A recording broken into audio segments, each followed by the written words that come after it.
Olá, tudo bem? Estamos aqui com mais um quadro Entre Elas.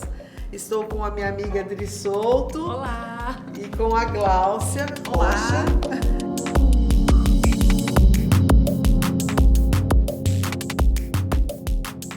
Gente, tem uma mãe aqui desesperada pedindo socorro. Ela disse que a filha dela vota na esquerda e por pura rebeldia. E ela quer impedir a filha de votar. Como que ela faz isso? E aí? Amarra no pé da mesa.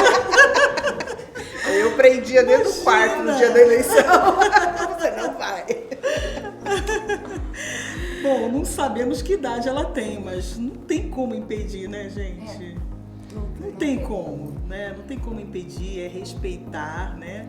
Aceitar. Mas na verdade nós vivemos num país de democracia, Exatamente. Né?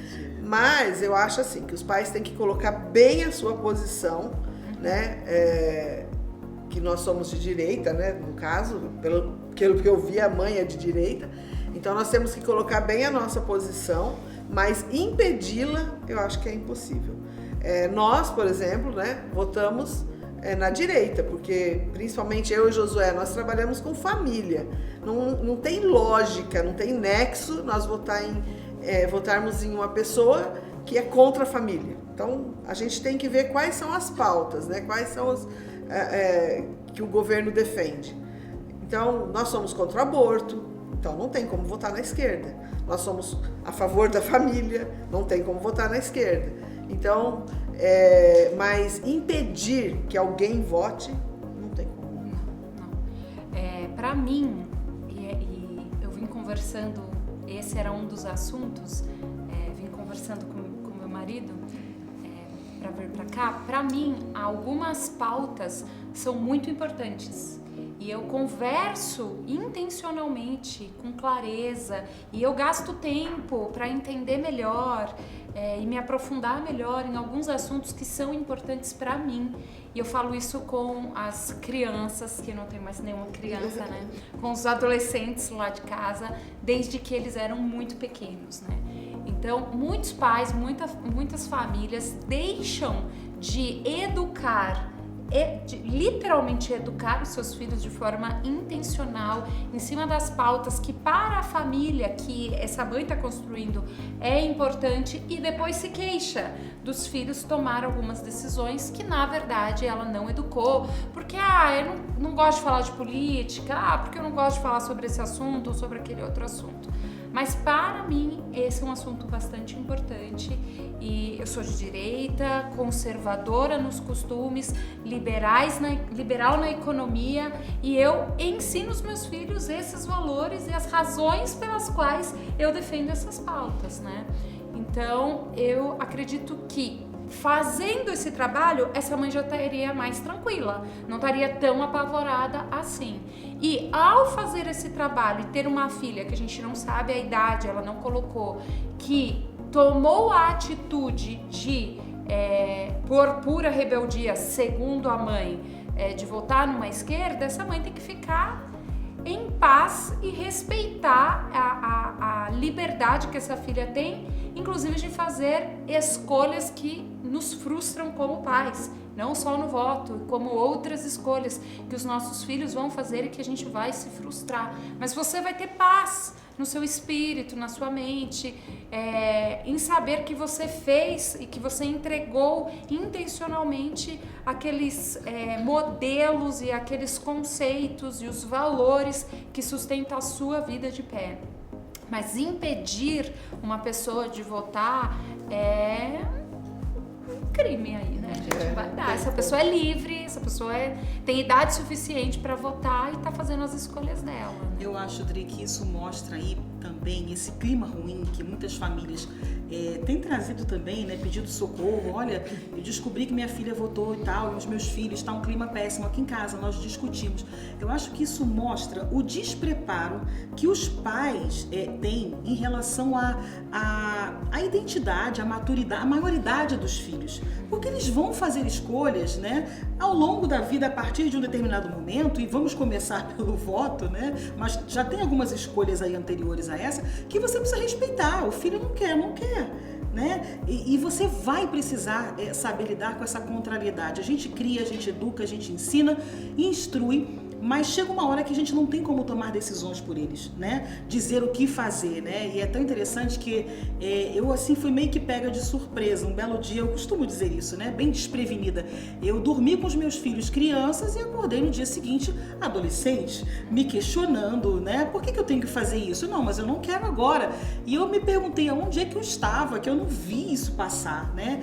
E a gente às vezes fica tão envolvida, né? Mães que trabalham fora, mães que assumem aí a liderança, né, da casa, são tantos papéis que a gente tem que desempenhar e às vezes fora de casa, cansada, enfim, e ela acaba não se percebendo isso, sabe? E essa questão da política também, Deri, achei interessante você falar, porque nós cristãos, eu não sei vocês, né, mas eu nunca fui estimulada dentro do contexto religioso, né, a olhar para a política, a pensar em política, a entender a importância de nós termos uma opinião.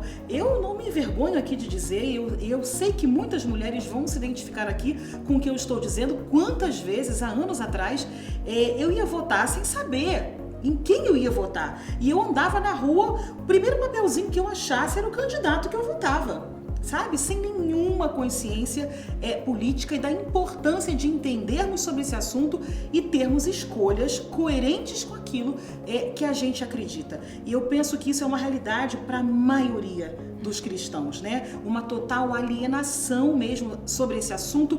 E aí, porque não nos importávamos com esse assunto, não buscávamos informações, não educamos os nossos filhos também, né? Não criamos nele, né, uma consciência política, né? Essa questão do se perguntar, mas por que isso? Por que aquilo? Em ter essa capacidade investigativa, essa preocupação com o voto dele. Então, aí chega, né, na hora da eleição, como agora, o filho completou a idade, né, foi lá, tirou o título e você se surpreende. Mas é o que a Adri falou, nós não educamos muitas vezes os filhos, nós não instruímos, até porque faltava pra gente, né, pra nós como pais, cuidadores, a importância com esse assunto, uma preocupação, um estudo, né?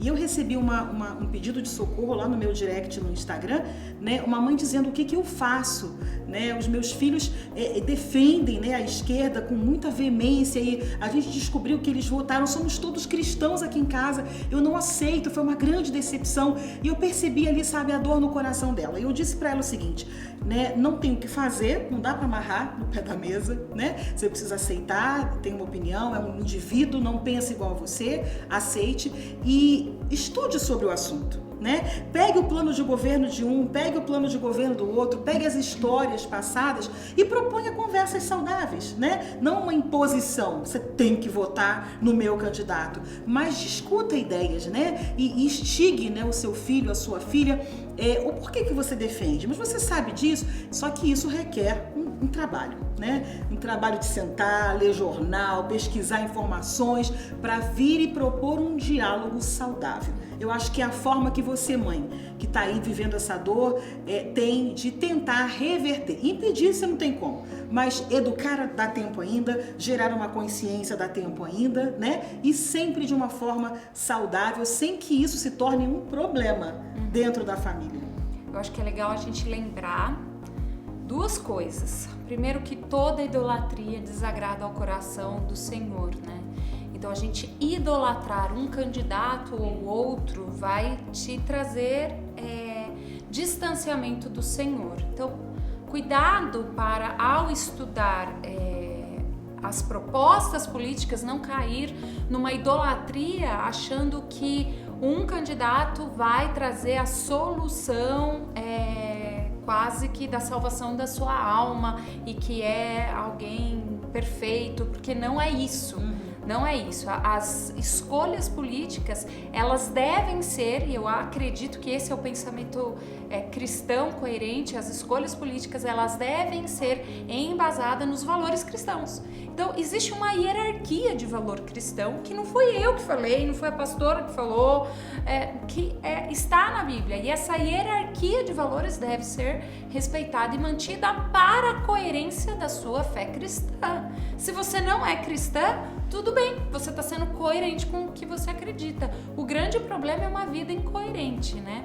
E a outra coisa que eu gostaria de lembrar é algo muito sério que a gente também esquece, que o final de toda a política é anticristo. E isso está escrito lá em Apocalipse.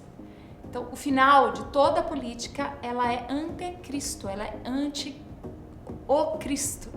E a gente não pode se iludir com isso. Então, não é sobre abandonar a política, porque isso vai te trazer problemas, mas não é endeusando a política, porque o final, o desfecho final da política é um governo que se vira contra Cristo, e você precisa lembrar disso. Então, fazer as suas escolhas hoje pautadas naquilo que você acredita, na minha opinião, é o nosso dever mínimo como cidadão coerente. Então, seja coerente com a sua fé, escolha pelos valores que sustentam a vida cristã, como família, liberdade de culto, um estado pequeno, isso é próprio cristão, não um estado dominador.